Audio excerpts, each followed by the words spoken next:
تو is it possible کہ لیلۃ القدر امریکہ میں الگ نائٹ ہو رہی ہو، سعودی عرب میں الگ، پاکستان میں الگ؟ اس پہ تھوڑا سا اللہ پاک کے یہاں تو ٹائم اینڈ اسپیس ایگزسٹ نہیں کرتا، اور اس فکر میں نہیں رہنا چاہیے کہ وہاں کب ہے اور یہاں کب ہے، بجائے ان چھوٹی فروئی چیزوں میں اپنے آپ کو پریشان کرنے کے لیے اللہ پاک خاص طور پہ رسول اللہ صلی اللہ علیہ وسلم کی زبان مبارک سے ہی بتا رہے ہیں ہمیں کہ طاق راتوں میں تلاش کرو۔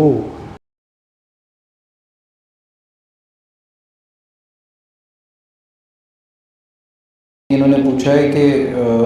جیسے چاند کی راتیں مختلف جگہوں پہ مختلف ہوتی ہیں، تو از اٹ پاسبل کہ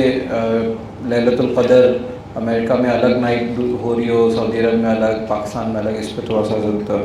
وائی ناٹ؟ اچھا ایک منٹ کے لیے ہم نکل جائیں اپنے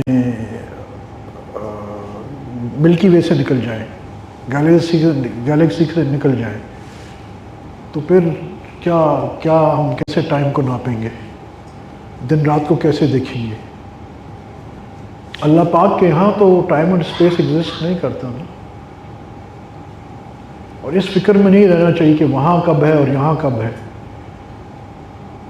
اللہ کی مرضی ہے۔ اور اللہ کے لیے یہ بھی کوئی مشکل نہیں ہے کہ ٹھیک ہے اگر 27ویں رات ہے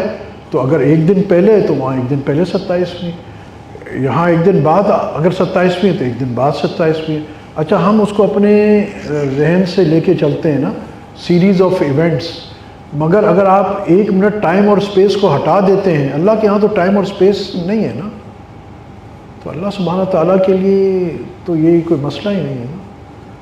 مگر اصل چیز کیا ہے، بجائے ان چھوٹی فروئی چیزوں میں اپنے آپ کو پریشان کرنے کے لیے اصل بھائی اس میں فکر کرو کہ میں نے جیسے کل عرض کیا تھا، یہ راتیں تو اللہ کی تمام راتیں، بلکہ ہر رات سال کی ہے، مگر یہ خاص طور پہ یہ راتیں جہاں اللہ پاک خاص طور پہ رسول اللہ صلی اللہ علیہ وسلم کی زبان مبارک سے ہی بتا رہے ہیں ہمیں کہ طاق راتوں میں تلاش کرو، تو یہ تو اللہ کی تلاش کی راتیں ہیں، یہ بھی اللہ کی محبت ہے، یہ بھی اللہ کی، اچھا یہ بھی اللہ کی محبت ہے کہ اللہ سبحانہ تعالیٰ نے یہ بتایا نہیں یہ کون سی رات ہے۔ اب یہ کیسے محبت ہے؟ کیونکہ اگر اللہ سبحانہ تعالیٰ بتا دیتے کہ یہ جی 25ویں رات ہے، اور اس روز پھر کوئی عبادت نہ کرتا، اللہ سے نہ مانگتا، تو وہ ڈبل ڈیفالٹر ہو جاتا، اس کو ریپریمانڈ کیا جاتا، اس کو پکڑ ہو جاتی اس بات پہ کہ بھائی ہم نے تمہیں کہا تھا کہ یہ رات ہے اور تم نے پھر بھی نہیں مانگا۔ اب اللہ پاک نے کیا کیا ہے کہ اپنے بندوں کی ستاری بھی کر دی اور ان کو معاف کرنے کا بہانہ بھی، ارے میرے بندے تجھے تو پتہ ہی نہیں تھا یہ رات شب قدر ہے اور تو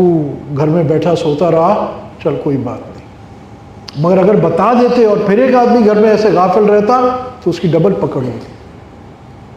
دیکھو کیسا اللہ پاک کیسا اپنے بندوں سے محبت کرتا ہے، تو اس سے پریشان نہ ہو۔ اور دینے والی کون سی ذات ہے؟ اللہ کی نا، وہ اس پہ قدرت نہیں رکھتا کہ یہاں لیلۃ القدر 25 کر دے، وہاں 28 کر دے، وہاں 26 کر دے، 27 کر دے، وہ کسی چیز کا مکلف نہیں ہے، اور اس کے لیے ہر چیز آسان ہے۔ وہ رب کائنات ہے، اس سے کوئی کچھ نہیں پوچھ سکتا، اور وہ ہر کچھ کر سکتا ہے۔ مگر یہ ساری جو بتا رہا ہے وہ، اور اس نے لیلۃ القدر عطا فرمائی اور یہ ساری طاق راتوں کا بتا رہا ہے، یہ کیا اعلان ہے؟ ہم تو مائل و کرم ہیں، اور افسوس کیا ہے، ہم تو مائل با کرم ہیں، کوئی سائل ہی نہیں، سائل یعنی مانگنے والا ہی نہیں، راہ دکھائیں کسے، کوئی راہ رو منزل ہی نہیں، کس کو رستہ بتائیں، کوئی رستہ منزل کی طرف رستہ پوچھنے کا والا ہے ہی نہیں۔